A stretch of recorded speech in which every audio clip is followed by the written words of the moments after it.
I was actually I am in a group with a bunch of other trainers, consultants, and I asked them, how much are you guys charging? And these guys are from around the world, UK and US primarily. In my business, I charge 1,500 minimum for a 2-hour pre-designed workshop. So no customization. That's just turn up, give the workshop. Uh, Workshops, 10 to 15,000 is a drop in the bucket for most decent sized companies. I started this year with our initial training package around 5 hours at 2,500, but the last contract I sent was 6,000. So $6,000 for 5 hours. It's about 1,000, about 1,000 an hour, just over. So there's a lot of demand, and these companies are willing to pay for it. Now, this seems like a lot of money for you personally to collect when you go and give a workshop. To get $1,000, $2,000 an hour seems like a lot of money. So the most I've ever got is $4,000. $4,000 for 1 hour of work, which is great. That is a month's salary for a lot of people. That's 3,000 something pounds. The reason I was able to charge $4,000 is because there were 400 people in the room. So we need to flip the equation. We're not thinking about how much we are getting paid. We're thinking about how much value we are delivering to the room. That is $10 per person per hour. That's cheap. They probably spent more on feeding everybody or providing them coffees for the day than they did on the per person budget for the actual training. So $4,000 for an hour is a lot for me. $4,000 for training 400 people for an hour, cheap, nothing, peanuts. $10 per hour per person. Or again, $1,000 for 1 hour, and there's 50 people in the room, that's $20 per person. It's not much. That's very small when it comes to training budgets, extremely small. So you need to flip how you're thinking about it and stop thinking about how much you're getting and instead think about how much value you are giving that company. And once you make that mental flip, there's a realization that, of course I can charge $1,000. Of course I can charge $2,000 per hour because there are that many people in the room that I'm going to be helping. The second thing right now is these companies are terrified. So AI is both an opportunity and it's a threat. Most companies are focusing on the threat rather than the opportunity of it. So yes, for those who grasp it and work out what to do with it, they can sail ahead and they'll be in a really good place. Most executives, though, are more likely thinking about, oh my God, we're going to fall behind, especially if their competitors are starting to use it. So 3/4 of respondents expect generative AI to transform their organizations. This is from Deloitte. And only 47% agree that organizations are sufficiently educating employees. So 53%, sufficiently educating. So they need more education. And we see this again across the board. These are relatively new stats. These are from December 2025, so a couple of months old. This is one about only 33% of companies have had formal AI training. This is still a couple of months ago. Skill gap, 70% are struggling to equip their workforce with the skills they need. This comes from Microsoft, and employees are craving more opportunities to learn. 39% of CEOs report low levels of confidence about their employees. So there is a huge gap right now, and this is continuing. And what happens when you don't train your staff? Bad things. So I don't want to dump on Deloitte. I always dump on Deloitte. But twice last year they messed up and they delivered reports to governments, one to the Australian government and one to the Canadian provincial government, that were riddled with artificial intelligence errors because their staff members did not check and their staff members did not know that they could not trust their AI enough to deliver a report of this importance. Now, everyone in this webinar right now, everyone watching this, you're not going to just ask ChatGPT to put together a report and then hand it over to the Australian government. That is mad behavior. But these Deloitte staff members didn't have enough training to realize how foolish that was. So not only does Deloitte look very silly and have to refund the money, that's kind of here nor there, it's the reputational hit that Deloitte takes. And wider than that, the reputational hit that consulting and advisory gets hit with. Because a lot of potential customers are now going to be thinking, well, are you guys just using AI? If you're just using AI, then surely I can just use AI. So these kind of mistakes don't just destabilize the company, they destabilize the whole industry. They're extremely expensive mistakes that could have been rectified, they could have been avoided entirely with proper training. Insane that they did that. Yeah, the fact that they did it twice is the wild thing. So they did it once with the Australian government, and everyone was like, "Oh my God, Deloitte, come on!" And then about 3 months later, it happened again with another Deloitte department in Canada. It's like, guys, rough, really rough. The third reason is a bit more subtle, but it's something called shadow IT. And if you talk to leadership, if you talk to IT departments, this is a big issue right now. So in chat, tell me if this resonates with you. If you work in a corporate job, 9 to 5, and you're given a new IT system, um, do you feel excited about that? I'm going to guess the answer is no. So give me a no if you don't feel excited about getting a new IT system. Because most people, when you get a new IT system in your business, that means new logins, new password, probably some mandatory training from somebody who is extremely boring. It's just not something that you're particularly excited about. So normally getting staff members to use new systems in business is difficult. It's hard. We have to have like change management to get them to actually use these systems. The exact opposite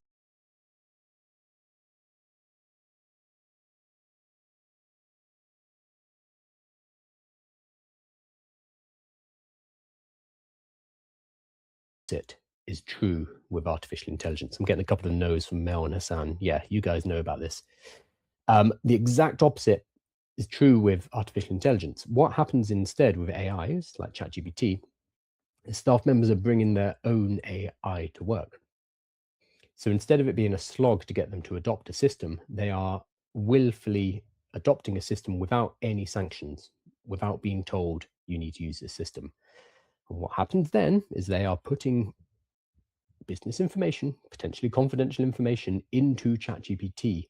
We heard the other day that somebody in the Pentagon was putting classified information into a not into their version of ChatGPT, but into a public ChatGPT. Like, this is a massive problem because that all goes up into the cloud, and that potentially becomes part of training data. So somebody did a study and they found that like 12% of stuff that was putting into ChatGPT was source code. Customer support, so it's going to have customer details, internal communication, sales and marketing, R&D, HR records, legal, like wild things to be putting into an AI. But the problem is, if people are bringing their own artificial intelligence to work, they're probably on the free version, or a $20 a month version is not going to have the same protections as if you buy and train your staff on the enterprise editions. So shadow IT is massive. There was a MIT study last year, and the thing everyone focused on was the 95% of pilot projects fail. That was a red herring. I'm not going to go into it now. This is what I'm interested in. Of the businesses that they surveyed during this study, only 40% had actually purchased subscriptions, AI subscriptions for their staff. However, 90% of the staff members were using AI. So that 50% gap there was people just bringing their own ChatGPT to work. That's a huge problem. So again, we need to go in and help these organizations not blow themselves up. We need to help them with education here. And this is everywhere. This is from Axios. They found that 83% of legal firms are using AI tools that were not provided by their company. 81% acknowledge using tools that have not been formally approved. 47% had no policies in place, and 46% of those without AI training are using those tools to draft legal contracts. This is in law firms. Yikes.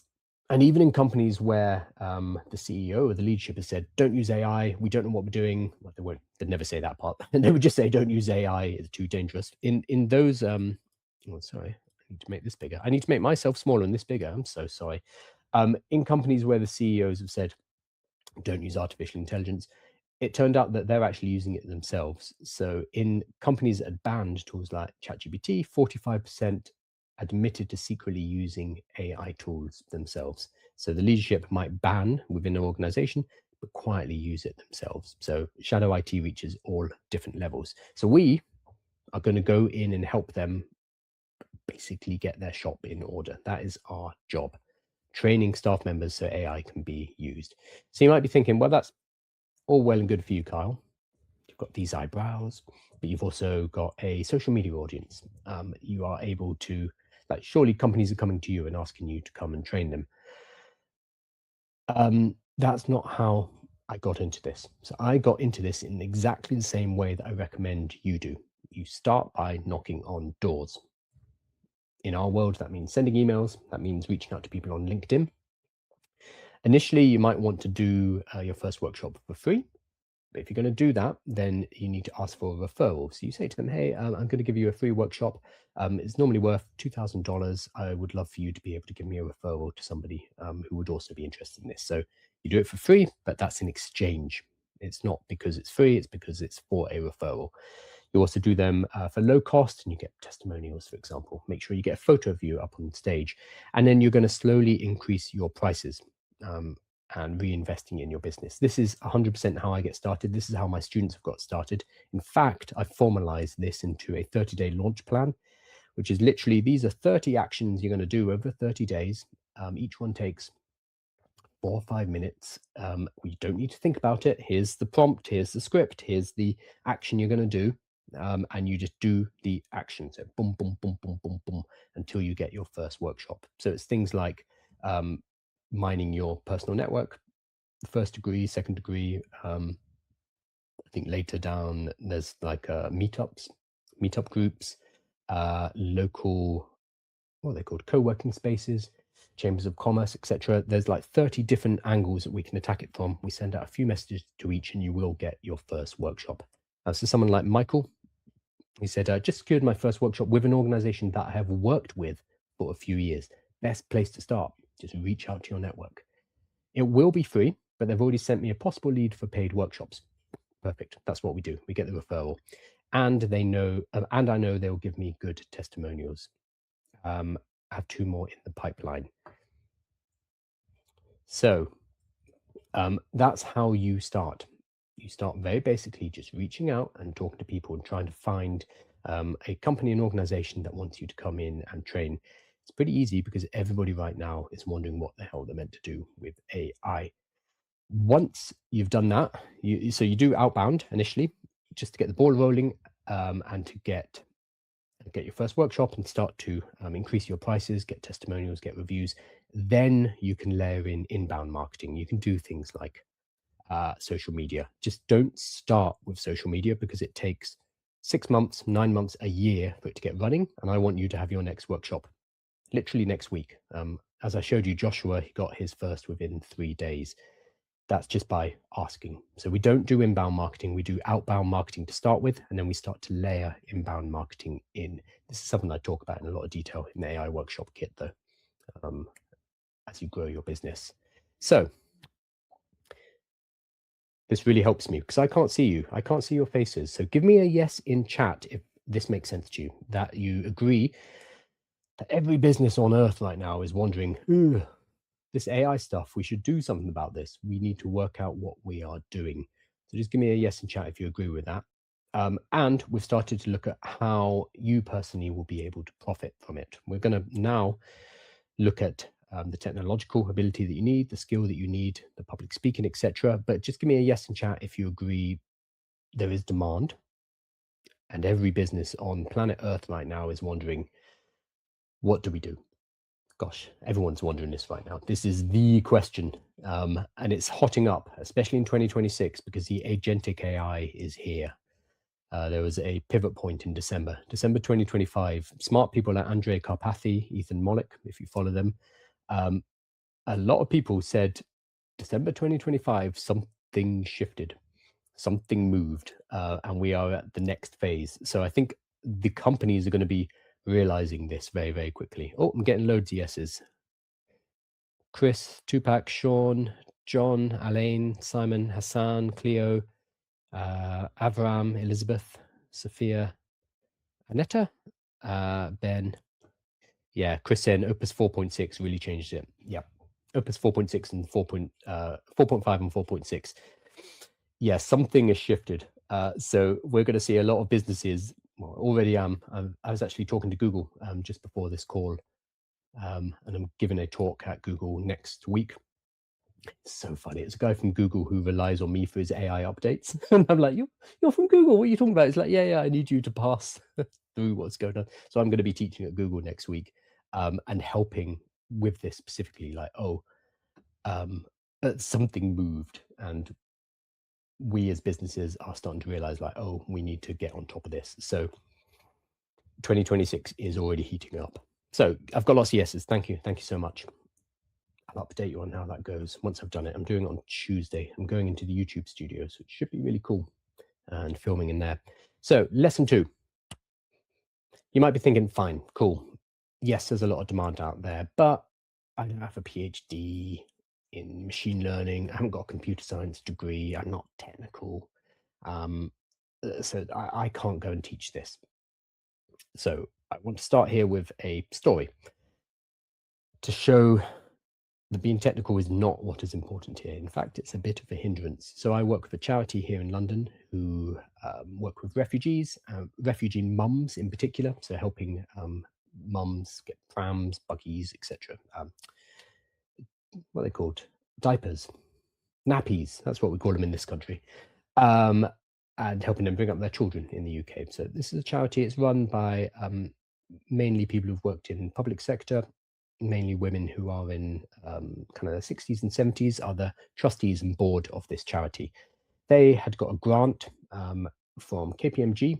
They got a bunch of money and a bunch of support, and that included KPMG sending in an AI expert. So this guy showed up. He was, unsurprisingly, a older white man. He has 2 PhDs, because 1 PhD, that's for God forbid only having 1 PhD. He had written a textbook about machine learning that's used in universities, like a really smart guy. He came in and talked to this board of trustees about large language models, about neural networks, neurons, backpropagation, gradient descent. He walked them through how large language models work. I think he managed to stop shy of the kind of calculus. At least it wasn't too mathematical, but the matrix algebra. But he left them feeling stupid. He left the room probably feeling great about himself that he had managed to explain, how AI works. But he left the people in the room who needed help with this technology feeling, oh wow, this AI stuff's really really technologically advanced, and there's no way we're going to be able to do this. I came in a couple of weeks later, and I noticed that they were all feeling a bit hesitant about AI, and I was like, what's going on? Why are you guys so reticent? Why are you so worried about it? And they're like, oh, well, I don't know how to program, and I'm not really good with computers. So this whole AI thing, I don't think we're going to be able to do it. And I said to them, look, pull out your phones. Let's get ChatGPT downloaded. And then I gave them a basic exercise. I think we were planning a kid's birthday party. And I showed them, it's like, well, can you use WhatsApp? And they're like, yeah, of course I can use WhatsApp. It's like, okay, well, you can use ChatGPT. And they realized, because they'd never used it, they realized that they could just go and chat to ChatGPT. I showed them that they could literally chat using their voice. You have to break open those emotional blocks first, and those kind of fear about not being good at technology. You need to break through that with a lot of people still.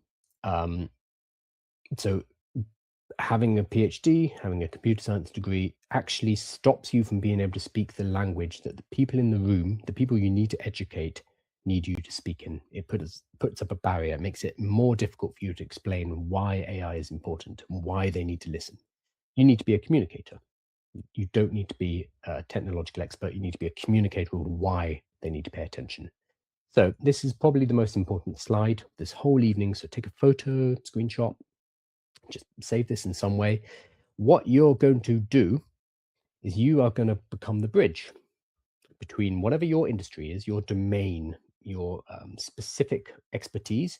You're going to become the bridge between that you've been living all of your life and the world of artificial intelligence. And your workshop is going to sit in between here.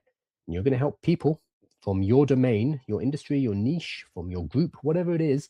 You're going to help them work out artificial intelligence. You become the translator. You're going to speak in simple language that they understand using their language. You're going to know what stories are going to resonate with them, for example, what kind of metaphors are going to make sense depending on what type of people they are. You're also going to know what problems they have in their industry that artificial intelligence can solve. Because if you go in and show them a use of an AI that has nothing to do with what they do on a day-to-day basis, that's not going to land. That's not going to help them realize what they can do with artificial intelligence. So your job is here. It's here becoming a bridge and a translator. And that is not about technology. That is about being able to talk to people. That's communication primarily. So I have a number of students who have different niches, different industries they focus on. So Vinita, for example, focuses on parents and children. Really important work, helping parents work out relationship of artificial intelligence to their children and what does that look like. Super important work. I've got Carol, who's in California. She focuses on chambers of commerce, goes from chamber of commerce to chamber of commerce, and then gets work off the back of those as well. Lauren, he has a geographic focus in Yuma, Arizona. L here is primarily artificial intelligence for underrepresented women and underrepresented communities, helping them get on board and use its technology. Tamas here is focusing on marketing, especially creative marketing, creative digital marketing. He actually got a paid sponsorship with Canva, which is super cool. Really, really cool. And then this is Gemma, who focuses on women in business and in the photography industry in particular. So they've all managed to carve out a space, a very specific space, where they become the translator, the person in that area, in that domain, who is showing everyone else what they need to do, what they need to do with artificial intelligence. So I actually built a quick tool for you. You can go to the URL, do it after the workshop because we've got a lot to push through, but maybe screenshot this. You can use the QR code. This is a little tool that will help you translate into the language of your industry artificial intelligence concepts. So you choose your industry, you choose where you're based, who you're going to be talking to, the kind of level of the people in the room, and it's going to generate for you like a long document, a package, which will have things like the different industry terms you might need, all of the different technical terms. Going to have things like industry specific metaphors. It helps you come up with FAQs, so questions you're probably going to run into in your particular industry, and it gives you answers for them as well. And of course, you, not the AI, not me, but you are the person who is an expert in your particular industry. So this is obviously just a jumping off point. You are going to be the one who's going to be going and helping these people. It's super important. You are ahead of the curve. It might not feel like it. You might feel, from all the people you see on social media, from all the people going on about OpenClaw and Claude Cowork and Claude Code, and oh, if you're not using these skills, what are you doing, etc. It might, from all of that noise on social media, you might feel that you're behind. You are not. The fact that your social media algorithm is showing you that kind of content is because you are paying attention. The fact that you are watching me sitting in my front room in London talk about artificial intelligence at 6:30 on a Thursday evening tells me that you are well ahead of the curve. Most people are not using AI. Those people who are using AI are using it primarily as a Google replacement. So they'll just use ChatGPT instead of Google. It's a very basic level, and very few people are engaging at the level that you are right now. So you are well ahead of the curve. This is Tiffany, for example. She gave a talk to a mixed group of accountants and attorneys, smart people, smart, intelligent people. But she had to show them how to start a new chat. She had to show them why they might want to sign up to ChatGPT, why they might want to pay for an account, because they were like, "Oh, we'll just use the free version." She was like, "No, you are attorneys. You you need to pay for this. You need the additional protections. Like, please." She had to walk them through all of that stuff. Again, these are not stupid people. They're very intelligent people. This is just new. This is a new domain for them. And if you are somebody who's in that domain and you're in the world of AI, you can help those people an awful lot. And we start simple. We start with a very simple 1 hour workshop. So this is most of my 1 hour workshop. 1 hour is not a long time. So you can hit 2 or 3 different learning outcomes over the 1 hour. But after the 1 hour, what we're going to do is we're going to scale it up. So the 1 hour we use as basically a taster. So when we talk to a business, that is the one we're going to be able to secure most easily, but then we're going to scale up to other work. So for example, this is one of my students. He said, I ran a client through a 1 hour workshop the other day to help them get a basic understanding. And he said it was super basic. And I just wanted to share what a wonderful response I got back from them. They immediately asked if I could do it for their wider team. So you do it for a small team, and then suddenly they're asking you to do it for 5 different teams. Cool, that's 5 times the payment. And messaged me the next day with follow-up questions saying they were already getting better results, and they were asking me to clarify even more things for them. That clarify even more things for them is follow-on workshops, maybe a half-day workshop. That is advisory work, that is consultation, that is helping a business come into the age of artificial intelligence. But we start it with the first one. So we do an introduction because that opens up additional business. So you can have a 1 hour, you can have a 1.5 hour, 2 hour, 3 hour, that's a half day workshop. You could do embedded learning, so you can come back and see them every week for a couple of months. You can have consulting, advisory, so they put you on a retainer, you become the go-to person, or you could even have implementation. That is very common because when you are the AI person for them, they will come back to you and ask you to help on projects because you're the one who kind of unlocked this for them. So they will naturally come back to you. And that's implementation work unlocks much larger fees. So you're talking tens or hundreds of thousands, depending on the work itself. So if you already run a SaaS company, if you already do any consultation or you have a product, you can actually use workshops as a way to lead people into that funnel as well. And we have a few people who do that, who sell their SaaS off the back of the workshop, which works really, really well. Also, if implementation, if you see this and you're like, oh, I'm not technical enough, I can actually introduce you to an implementation partner who will help do the work with you. You will work with them and the client, and then you will split the revenues with them because you've actually done the hard work, which is the marketing, is getting that client to want you to work for them. So awesome. Give me a yes in chat if that's possible, because again, I can't see you guys. So give me a yes in chat if this makes sense. You do not need to have a PhD. You do not need to have a degree in computer science. And in fact, that is actually going to be a hindrance when it comes to talking to people who are from a non-technical background, which is a majority of people. So Google, for example, Google is 47% engineers and the rest are non-technical. So even at a company like Google, the majority of people are in admin, they're in operations, they're in non-technical roles. So even a company like that, you'd be talking to the non-technical people. Most companies are way more non-technical and they are well behind on artificial intelligence. So give me a yes in chat if that makes sense to you. You do not need that PhD. You do not need a computer science degree. You just need to be able to communicate. So again, the most important slide is this. You need to be able to cross that barrier and speak their language, use their metaphors, stories, examples that make sense to them. And if you can do that, you're in a really, really, really good position. I'm getting lots of yeses. I'm getting a yes with 3 exclamation marks from John. I'm living proof. How's that? Tell us in chat, Elaine. Oh, video again. Cool. Thank you. We need more people like you guys, people who can bridge that gap, because people are going to get left behind. And there are too many tech-heavy people or tech bros out there who are obfuscating and making this seem like, you know, black magic. We need people who can go and talk to non-technical people and bring them along for the ride. Otherwise, this is going to go just to the tech bros. And as you guys know, it doesn't have to be technical. Using ChatGPT is chat. Yes, there are obviously higher levels of it, but getting people started on that route is just chatting to a chatbot. Super, super basic. Hell, even using Claude Code or something like that is basically chatting. I talk to my Claude Code through this. I swear at it quite a lot. I shouldn't be saying that. Don't tell Anthropic. So, awesome.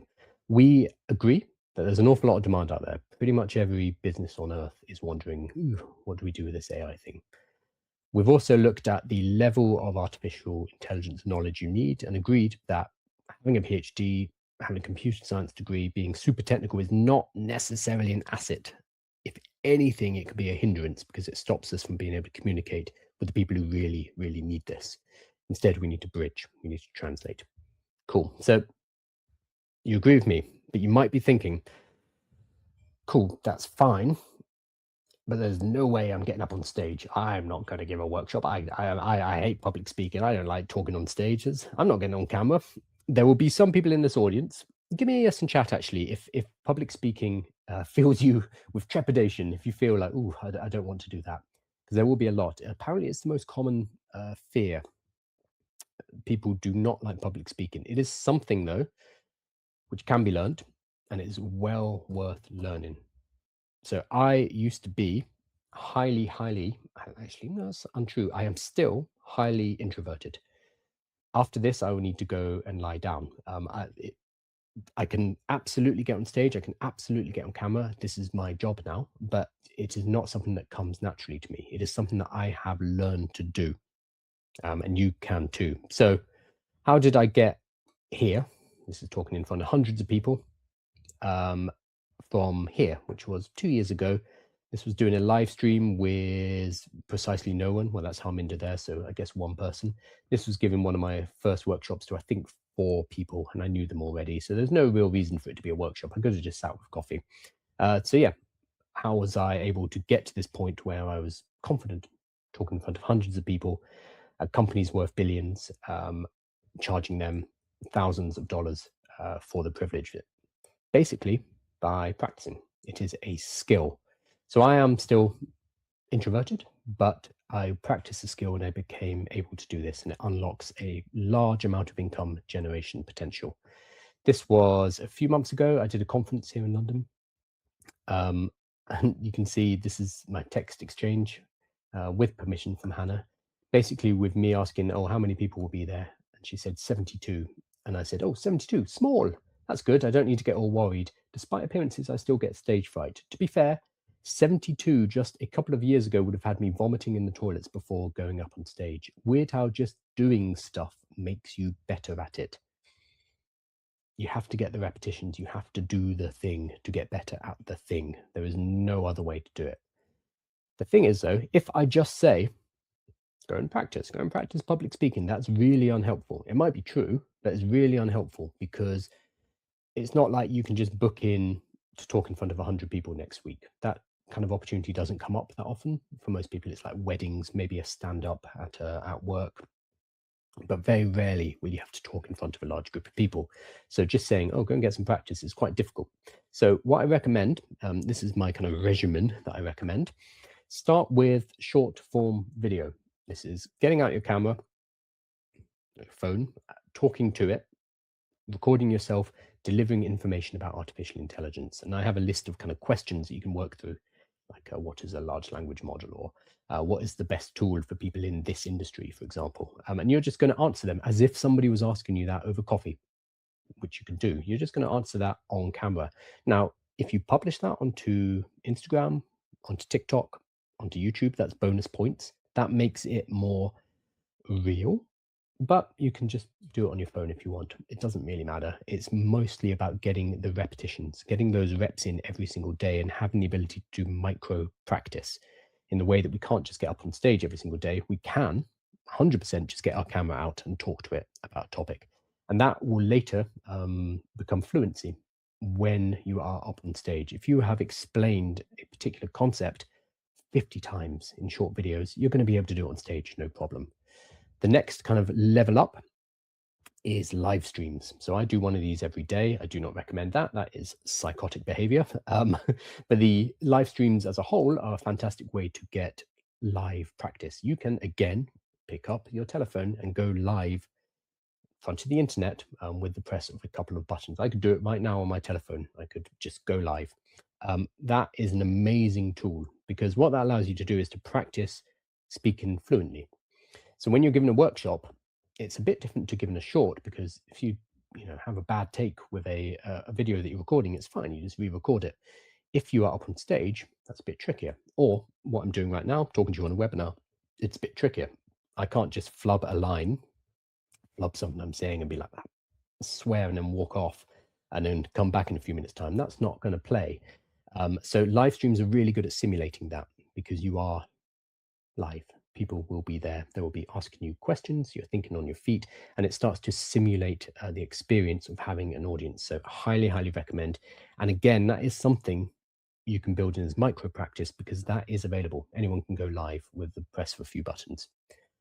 Third, stepping up a little bit, is doing a workshop at work. So around people that you already know, just getting a few of them in a room, 5 people, talking to them about artificial intelligence. So that is just stepping it up a little bit. Next from here is talking to strangers. So you're going to be in person and you're going to be talking to strangers, but you're not charging them yet. You're going to do charity, and it's going to be pro bono charity. So it allows you to go without the additional financial pressure, because that's just adding more to you. And you're already talking to people you don't know. You're already talking in person. You don't want the additional burden of, oh God, I'm charging these people $1,000. I better get this right. So that's the next step up. Followed by free for business. So you go into a business, but you do it for free, potentially for a referral, potentially for a testimonial, and then paid for business. And once you get here, you just start raising your prices, basically until people say, oh, that's expensive. That's what I did. I just kept raising my prices, and people kept paying, which was fantastic. So some of you will be able to jump straight here. If you're not worried about public speaking, then you can go straight to paid for business. Absolutely should. If, however, public speaking is something that that maybe freaks you out right now, just know that there is a ladder, a confidence ladder that we can move along. So we start with shorter, we start with online, we start with free workshops, and we start with known audiences, and then we start to move along. So you're not going to go straight to 500 people in a stadium, charging them $5,000. You are instead going to work your way along this confidence ladder. Here, for example, is somebody much like me, somebody who's quite introverted. This is Ross, who is an accountant by background. And this is one of his blocks early on. He was like, I don't know if I'm going to be able to do this. But then within a few weeks, he was talking in front of 50, 60 people, which is amazing work. It is a skill. And like any other skill, once you practice that skill, you will be able to do it. We just need to set up a framework for you to be able to do it. That's why we also give you low stakes practice. So if you join the AI workshop kit, one of the things we do is we help pair you up with a charity. So we'll help you find a charity and you can go work with them. That is entirely optional, but it's just a nice way to get you started.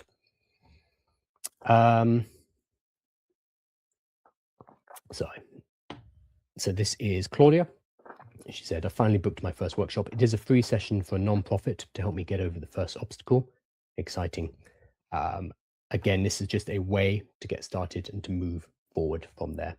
Now, this is one little secret, which I think a lot of people don't realize. If you haven't done much public speaking because you're afraid of public speaking, this is something that's very good to know. Workshops are very different to talks. So what I'm doing right now is I'm talking constantly. I'm the center of attention, in the same way that if you're doing a TED talk, you're doing a wedding speech or whatever it is, you are the person everybody's looking at. That is more stressful. If you are given a workshop, you should not be the center of attention all the way through. Instead, you are facilitating your room. You are helping other people to learn. You're probably going to be talking 40, 50% of the time rather than talking 100% of the time. It's a very different way of being up on stage, which is kind of awesome if you are not comfortable with public speaking, because you are only talking for 40%, but you are getting paid for 100%. Most of the rest of the time, you are just moving around the room, helping people, answering questions. So it's a very, very easy way into public speaking, which is not something you'd necessarily realize if you've never done speaking before. And there's a few other tactics. This is stuff we go over in the AI workshop kit, because there are always these questions like, how do you deal with somebody who knows more or thinks they know more? There's always going to be somebody who is wanting to knock you down. You're going to co-opt them in. You're going to make them like a co-host, get them to answer a question, and they're going to feel great about themselves. And then various different other things. This is all stuff we cover in the AI workshop kit, though, so I won't go into it in detail here. Cool. So this one's a bit trickier, but if you agree that there is a pathway along which you can learn public speaking, that you can build it up as a skill, give me a yes in chat. So even if you still feel uncomfortable next week going giving a talk in front of 100 people, if you can at least see there is a step-by-step process that you could take which would allow you to get there, then give me a yes in chat. That'd be really, really useful. And if you are already happy public speaking, fantastic. That's I wish I was like you. I had to work my way up to this, and other people will, but it is 100% doable. It is something that we can all work towards. In fact, it's an incredibly valuable skill outside of giving workshops.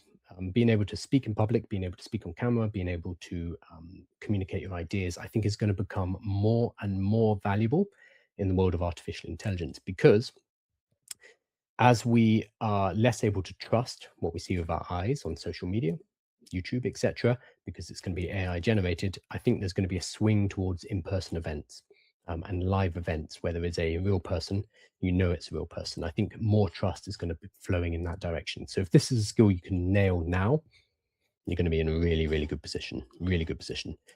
Don't fall for the trap of, oh, I can just use AI for this. I can do an avatar of myself. That's a race to the bottom. Instead, do the hard thing, which is learning public speaking, because it's going to have much, much bigger rewards further down the line. Having a calm voice is a plus for retaining attention. These are great tips. Thank you. Awesome. Got lots of yeses. Fantastic. Thank you so much, guys. So what we have covered, oh, look at that. Right in at 7. Perfect timing. What we've covered over the last hour is first looking at the demand that is out there. Basically, every business on earth is wondering, what do we do with AI right now? And you guys are going to go and help them with that. Specifically people in your industry, specifically people in your niche, you're going to show them how to use artificial intelligence. We also looked at the fact that you don't need a PhD. In fact, that's going to get in the way of you communicating to the people who actually need this. Staff members, business owners, the people who need to know what is going on. You're going to be communicating to them and translating and interpreting, not blinding them with science. Very different. And then 3, we've looked at the fact that to unlock higher paydays, we need to be able to talk in front of more people, because then that allows us to have leverage. The more people we talk in front of, the higher the income we can generate. To be able to do that, we need to become comfortable with talking in public, either on stage or on camera like this. But I've shown you there are ways we can do that. Even if you are massively introverted like me, you can build this up as a skill, as something that you can do. 100%. It is very doable. And in fact, it's important because AI is going to make it a more rarefied skill, because most lazy people will use AI to not speak in public. So you're going to go the other way and do the hard thing and get paid much better as a result of that. Awesome. Thank you, guys. What I'm going to talk about now, exactly at 7 o'clock, top of the hour, is something called the AI Workshop Kit. I teased it at the beginning.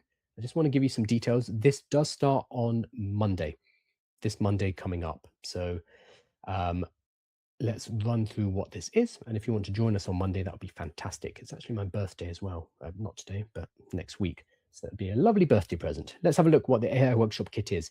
So there's a lot here. If any of you know me, you know that I write a lot, I create a lot, I build a lot. So this is no no exception. So the AI Workshop Kit is a handful of main pillars. First up, it is my workshops. You get to license my material and go and deliver my material. It is plug and play business assets. We want to give you a business that you can run around these workshops to help you actually get clients, to help you start making money. And then support material like a cohort, access to me, community to help you actually get the work done. And at the end of it, you get a digital certification and an AI workshop business, more importantly. So the workshops, you'll get access to my 1 hour workshop, 1.5 hour workshop, 2 hour workshop, and the 3 hour workshop, which is the half-day workshop. I don't just give you the workshops. I've also gone through in detail how to deliver the workshops. So this is about 3 hours worth of tutorials, going through slide by slide, basically, and exercise by exercise. This is how you deliver this particular portion of the training, and walking you through step by step how you would do that. We've also added a handful of additional workshops, and we keep adding these. And we've added an AI automation workshop kit, an AI for executives and leader kit. We're about to add a AI notebook LM, because people love notebook LM and we want to take that into businesses. So we will continue to add workshops in as and when they become relevant. But the core workshops are these 1 to 3 hour workshops. All of these also have walkthroughs as well to help you to present. And at the end of this, you get a certificate, digital certificate, which goes on LinkedIn. So you can show up as a professional workshop facilitator. Now, you might be wondering, well, surely I can just build this myself. I can make these slide decks. I can write this up. I can just go and deliver this material myself. Surely, yeah, yeah. You could. The reason you might not want to is time. So as I mentioned before, we had somebody who within 3 days, Joshua, he'd gone through the materials, he'd watched all the tutorial videos about how to deliver the material, and then he was given his first workshops 3 days later.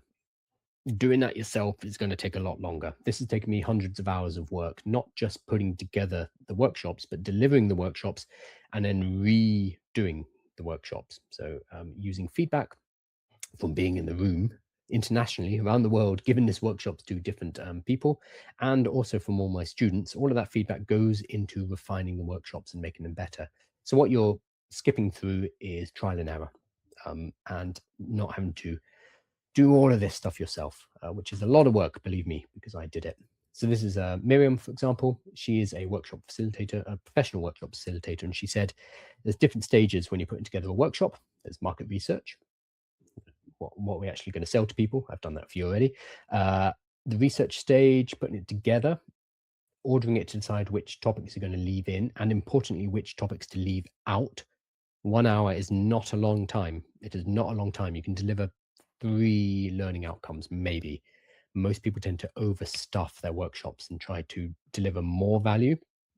Doesn't work. You just overwhelm people and they learn nothing. How deep to go into the topic, that could take, in my experience, that takes a while. You have to put slides together, create resources, find people who will pay you for it, etc., etc. And to know that Kyle has done all of that is a huge time saver for me. So this is somebody who, for her living, delivers workshops, but she was saying Kyle has saved a massive amount of time because I know how much time this stuff takes. So that is all done for you. Now, if you've never done anything like this before, so if you've never given workshops, you've never facilitated, you've never sold education, no problem. So this is England saying Kyle basically gave us everything we needed to market our workshop and find our first clients. What we realized was just giving you the licensing you the workshops, walking you through how to give them, that's not enough, because you need help finding your first clients, your second and your third and your fourth clients. You need the marketing element, you need the business element. So we put together assets to help you do that. So that includes a full course. This is a self-paced course that you can work through, split over 4 weeks, which is basically working out what your niche is, putting together your marketing materials, outreach, getting your first client, how to customize the material based on the surveys that you're going to send out. I give you the surveys too, and then facilitation, how to facilitate post surveys, and then how to scale the business from there. And we've given you like the pitch email templates, pricing prompts, proposal documents, all of the assets that you need to run the business, all the stuff that we used ourselves, and then we refined and turned into templates for you guys to use as well. What this means is you just need to worry about delivering and facilitation. You can focus on educating people, and you don't need to worry as much about how do you set up a whole business around this, because it's a lot of work. So we've done all of that for you. So if you are interested, and again, this starts on Monday, then head to aiworkshopkit.com. There is an application. There's an application you're going to fill in, and this is cohort number 7. You will fill in an application. It will take 5 to 10 minutes. Take your time. We want to make sure this is right for you as well. So just take your time going through that. Obviously, feel free to do it now. And if you have any questions, you can ask us in the chat. We're going to loop back to them in a moment. And when we priced this, when we worked out what your investment should be, we wanted to make sure that it is aligned with you being able to make an ROI, a return on investment, within 1 or 2 workshops. What we did is we came up with 2 packages. The first package is the basic AI workshop kit, which is licensed to all the AI workshops in the kit for a year. So the 1 hour, 1.5, 2 hour, 3 hour, and the additional workshops. The plug and play business assets, the support material, the 4-week cohort. I'll talk about that in a moment. Live office hour calls where we hop on a call together. Again, I'll talk about that in a moment. Private group where we can all talk and discuss, and certification. So that is $995. So again, you can pay that off within a workshop. Or there is the AI Workshop Kit lifetime purchase, which is everything that I've just talked about, but also a lifetime license, so not 1 year, but lifetime. Mini consultations. This is the ability to get consults with me, one-to-one consults. They're done asynchronously, where you provide some information and I record a consultation for you, normally about 10 to 15 minutes long, helping you with the specifics of your business. The AI Workshop Kit Assistant, that's the ability to talk to the course using an AI assistant. The Fast Track Private Group is a WhatsApp group where you have access to me and other people who are trainers, and also lifetime certification. So we have priced that at $14.95. Again, with the explicit intention of getting you ROI within 1 or 2 workshops. So here, for example, is somebody who got a university contract. Just let Kyle know, I got a university to confirm on the summer workshop for 3 hours for $3,000. Contract's being sorted, so that's validation of the course and indeed payback of the fee. I'm just appreciative of yourself and Kyle for provided such a well-structured professional presentation and advice. So that is our goal. You get your first gig and you're golden. After that, profit. It's all profit. Now, we looked at other education companies, other kind of workshop facilitation companies.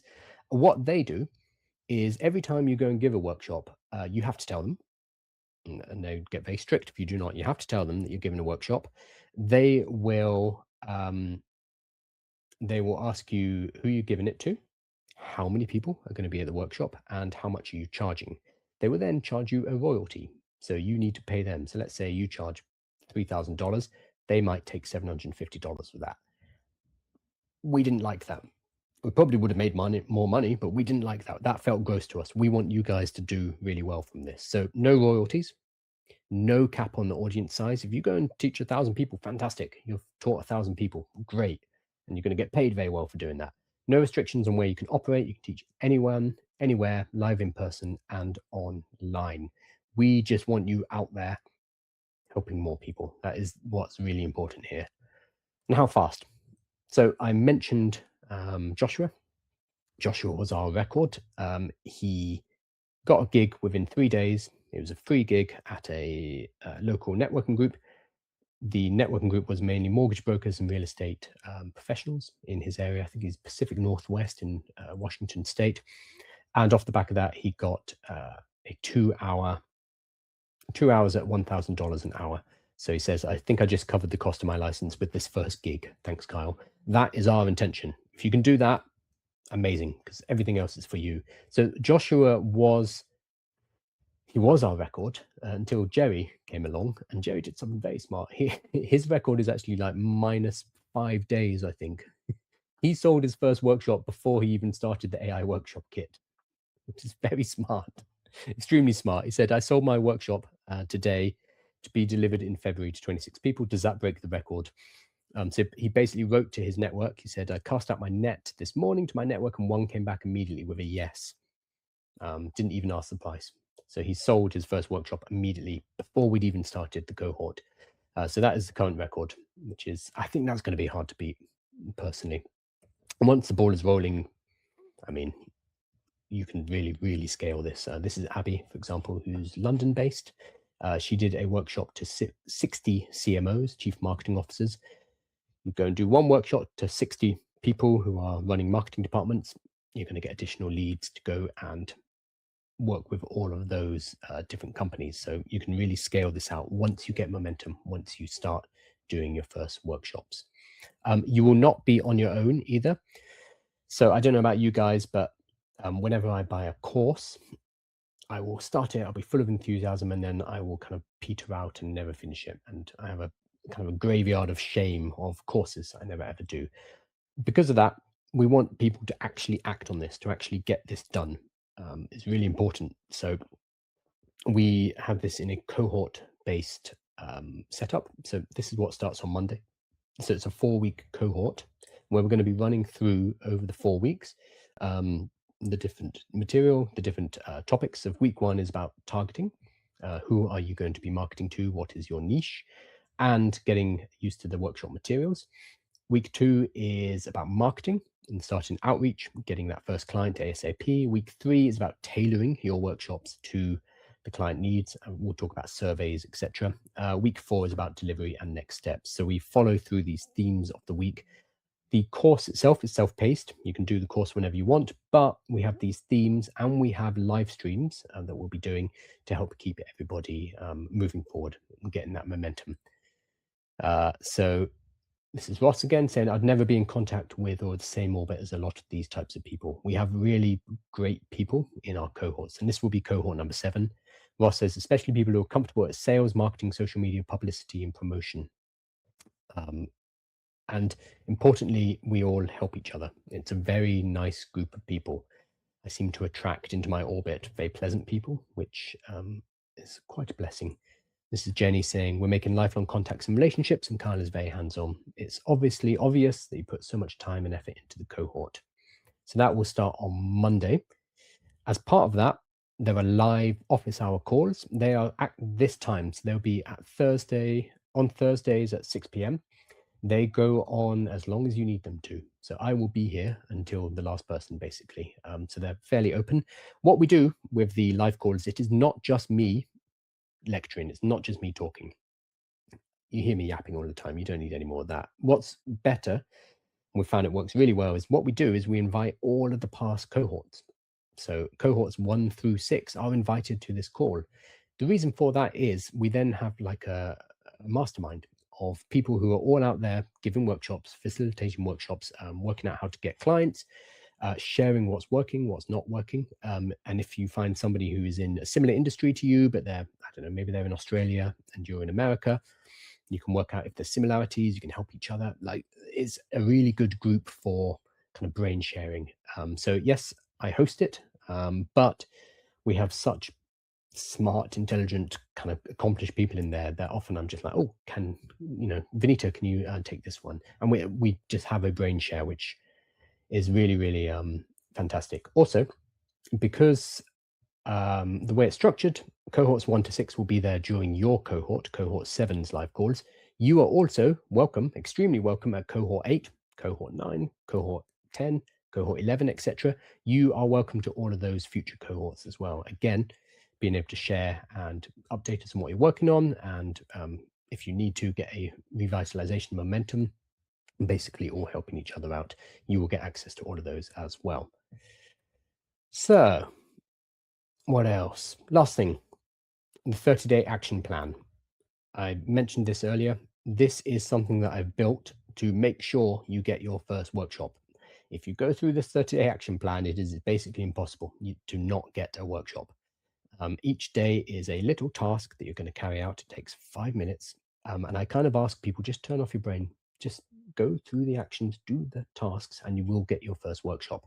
And it works really, really well. This is Benita. She started doing it while she had flu. And she started booking things without having looked at the materials, which again, I recommend. Don't throw yourself into study. Don't throw yourself into mastering the materials. Instead, get your first workshop booked so that you have something to work towards. It's super, super important. So the 30-day action plan is what we built to help people get that done. So we are starting on Monday. There are many, many, many, many other bonuses. If you know me, I create a lot of stuff. There are a lot of bonuses, things to help you get this done. Harminder, who is in the chat right now, is the best person to go to if you have questions. So this is his WhatsApp number, and this is his email address. He's also in the chat right now. He's probably been answering your questions already, but Harms will be able to answer questions about this. And we will be starting on Monday. So I'm hoping to see a few of you in flesh, in person, in the next cohort. I'm excited. Cohort 7 is going to be amazing. What I will do now is I'm going to switch over to questions. Thank you guys so much for being here. I hope this has been useful, and I do hope to see a number of you in the cohort next week as well. So again, it is aiworkshopkit.com, and it's going to be awesome. Let me flip over to my other screen and see what the questions are. Sophia says, what size businesses should we approach? SME? Depends. I always recommend going for larger businesses. A lot of people think, oh, I should start on smaller businesses because I need to work my way up. The amount of work and the amount of preparation you need to do for working with a very large business is about the same as working with a very small business, but you get paid 10 times as much. However, there's a confidence thing there. Maybe if you're thinking, oh, I haven't worked with, a multinational company before, I wouldn't know what to do. you might not feel confident approaching them immediately. As part of the 30-day launch plan, one of the weeks is literally, okay, first you're going to approach a small business, then you're going to approach a medium, then you're going to approach a large business. And I show you different ways to source those businesses. But basically, I'm giving it away a bit, basically to show you that the process is the same. The process of talking to those companies is the same. Your hit rate will probably be the same. It's just that when you work with a big company, you get paid an awful lot more. They will also put more people in the room as well. So working with small companies seems like the easier thing to do because it seems like they will say yes more often. That is not necessarily the case because big companies have large training budgets. They need to spend those training budgets. They can put more people in the room. Therefore, them paying you $1,000, $2,000 for them is nothing. For an SME, especially a small company, that is a significant part of their marketing budget. Sorry, their learning and development budget. So I highly recommend going up from SMEs. Elaine says, can it work as a side gig? Yes, 100%. I'd say probably 70% of the people in the AI workshop do it as a side gig. They either own their own business and they use this as a way to lead businesses into their other business, and it works really, really well. Or they have a 9-to-5 job and they do this on the side. We have had 3 or 4 people quit their 9-to-5 to do this exclusively. So they started it as a side gig, worked on it as a side gig, started to make money from it, and then they decided, okay, time to make the leap. So that's happened with a number of people because there's a lot of demand for this, basically. So you can do it as a side gig. The main thing about doing it as a side gig is you won't be able to do as many workshops as if you were doing it as a full-time gig, but that's absolutely fine. I mean, maybe you're doing 1 workshop a week, getting an extra $2,000 a week. That's great. I mean, suddenly that's what's that, $8,000 a month. Could even replace a salary at that point. But yes, it can be done side gig. And the learning materials we've set it up so the first version of this was very long.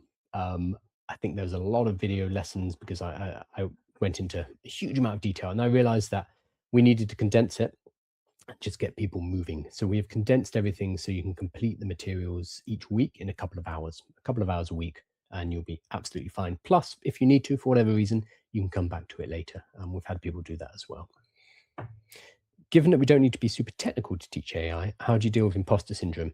So, Alain, imposter syndrome is something that only really smart people feel.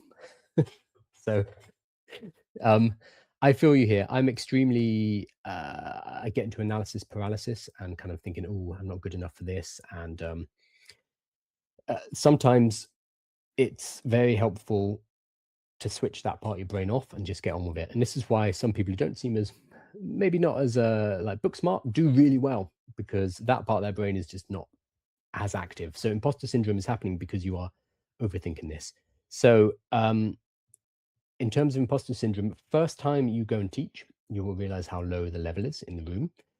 And then there are certain tactics, like there will be somebody, and it's normally the head of IT, who will be the person who tries to trip you up with annoying questions.